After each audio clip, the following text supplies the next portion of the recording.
Isi kepala kita itulah yang akan menentukan nasib kita. Karena pikiran kamu adalah aset kamu. Nah, ini menarik ini. Assalamualaikum warahmatullahi wabarakatuh. Teman-teman dimanapun saja Anda berada, sedang apa, bagaimana, kapanpun dan dimana saja, insya Allah senantiasa dalam lindungan Allah subhanahu wa ta'ala, dan senantiasa dalam kesehatan, keselamatan, dan insya Allah Allah memberikan kita umur yang panjang, sehingga umur yang panjang itu dapat kita pergunakan dengan sebaik-baiknya penggunaan.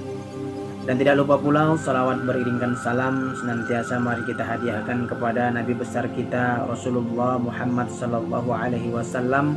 Allahumma salli ala sayyidina Muhammad wa ala ali sayyidina Muhammad. Dan dengan kita memperbanyak salawat, insya Allah syafaat beliaulah nanti yang paling kita harapkan di yaumil mahsyar kelak. Dan semoga kita termasuk golongan umat yang dipandang oleh beliau dan mendapatkan keselamatan serta syafaat dari beliau. Amin amin ya Allah ya rabbal alamin. Teman-teman, di video kali ini kita akan membahas tentang mindset atau pola pikir ya. Kita akan membandingkan dua pola pikir yang baik dan pola pikir yang belum baik. Jika video ini lewat di berandamu, mohon jangan di skip, tahan jarimu sebentar karena akan ada banyak sekali daging di dalam video ini. Kalau kamu skip, kamu nggak akan dapat daging itu. Berbicara mengenai pola pikir ya, kita sudah pasti akan mengarah ke cara pandang atau cara pola hidup, dan akan mengarah pada sisi positif dan sisi negatif. Pola pikir atau mindset itu sudah pasti tempatnya di kepala. Nah, isi kepala kita itulah yang akan menentukan nasib kita. Karena pikiran kamu adalah aset kamu. Nah, ini menarik ini. Saya itu senang sekali kalau sudah bicara tentang aset. Kenapa saya senang sekali bicara tentang aset? Karena aset itu menurut saya adalah pegangan ya. Pegangan hidup kita. Seberapa banyak aset kamu dan sebagaimana caramu menggunakannya dan bagaimana cara kamu menjaganya. Nah, makanya pantengin terus video ini biar kenyang itu makan dagingnya. Baik, kita akan kembali pada tema awal. Tema awal kita yaitu membandingkan pola pikir yang baik dan pola pikir yang belum baik. Manusia yang berpola pikir baik itu isi kepalanya itu ilmu semua. Isi kepalanya itu sudah pasti positif. Sudah pasti pola pikir yang baik akan membawa ruhmu kepada hal yang baik juga. Jadi rohaninya orang yang berpola pikir baik itu akan menuntun jasmaninya secara otomatis untuk melakukan hal-hal yang baik juga. Orang yang pola pikirannya baik sudah pasti dia adalah orang yang paling berkelimpahan. Sudah pasti dia adalah orang yang sehat jasmani dan rohaninya. Dan sudah pasti juga pola pikirnya orang baik, sudah jelas rezekinya datang tanpa dia harus bekerja keras, tanpa dia harus mengeluarkan keringat, apalagi sampai capek kerja siang malam, pagi sampai sore, atau dari pagi sampai ke pagi lagi. Orang yang berpola pikir baik itu nggak akan sampai ke level sekeras itu. Pola pikir kita ternyata otomatis tersambung ke semesta loh. Dan ternyata semesta ini ikut andil dalam peranan pola pikir. Ketika pola pikir kita baik, semesta ternyata tunduk hanya dengan perintah hati. Orang yang pola pikirnya baik, dia akan mengatakan tidak ada sesuatu yang sulit dan tidak ada masalah yang besar. Karena dia menganggap semua hal itu mudah dan semua hal itu kecil. Artinya bukan meremehkan atau merendahkan segala sesuatu ya, bukan.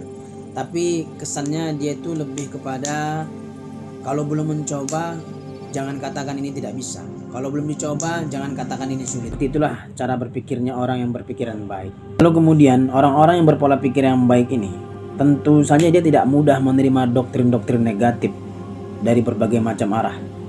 Baik itu dari temannya, dari sahabatnya, dari orang-orang terdekatnya, atau dari saudaranya. Dia tidak akan mudah menerima doktrin-doktrin negatif itu. Justru malah doktrin negatif itu dijadikan dia contoh bahwa begitu sangat buruknya pengaruh negatif itu, sehingga dia akan menyaring itu supaya pengaruh negatif itu bisa berubah menjadi pengaruh-pengaruh yang positif. Dan orang-orang yang berpola pikir yang baik, dia akan cenderung ke arah pemaaf ya. Dia tidak akan menyakiti dirinya sendiri karena perbuatan orang lain yang dilakukan terhadapnya. Dia nggak akan mau buang-buang energi.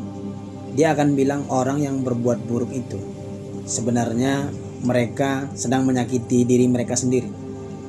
Dan orang yang pola pikirnya baik, dia tidak pendendam, karena dia mengatakan dendam itu adalah mentalnya orang miskin yang terus-menerus menggerus kehidupannya, yang merusak batin jiwanya, bahkan fisiknya sendiri. Orang yang pola pikirnya baik, ketika datang kepadanya hal yang baik, dia nggak akan langsung mudah bahagia, dan dia juga nggak akan langsung senang tuh. Nggak langsung senang berlebih-lebihan seperti orang-orang pada umumnya. Dia mengatakan sesuatu yang datang itu belum tentu akan menetap. Dan tapi ketika yang datang buruk kepadanya, dia juga nggak akan marah-marah, dia nggak akan juga berkeluh kesah. Karena dia mengatakan, yang baik belum tentu anugerah, dan yang buruk belum tentu pula petaka. Jadi orang yang kaya raya itu bukan hanya tentang harta, tentang tahta, tapi orang yang berpola pikir baik itulah sejatinya si kaya raya. Ketika batin sehat dan pikiran jernih 100%, otomatis semua kebaikan-kebaikan pasti datang dan menghampirinya. Lalu bagaimana dengan pola pikir yang belum baik? Nah, jadi nggak perlu lagi dijelasin panjang lebar. Saya yakin pasti kamu semua sudah bisa menyimpulkannya. Pertanyaannya, pola pikir yang manakah selama ini bersarang di dalam kepalamu? Jikalau pola pikir yang baik sudah lama bersarang di dalam kepalamu, maka pertahankanlah. Dan jikalau selama ini yang bersarang di dalam pola pikiranmu adalah pola pikir yang belum baik, maka perbaikilah. Dan mulailah untuk melakukan kebiasaan-kebiasaan yang baik. Karena sesuatu yang baik hari ini kita mulai, dampaknya akan terlihat di 10 tahun, 20 tahun ke depan, insya Allah, mudah-mudahan. Dengan segala perbuatan baik yang kita tanam hari ini, nanti insya Allah kita akan memanennya di suatu hari. Jadi semoga umur yang panjang, kesempatan yang Allah berikan dapat kita gunakan dengan sebaik-baiknya penggunaan.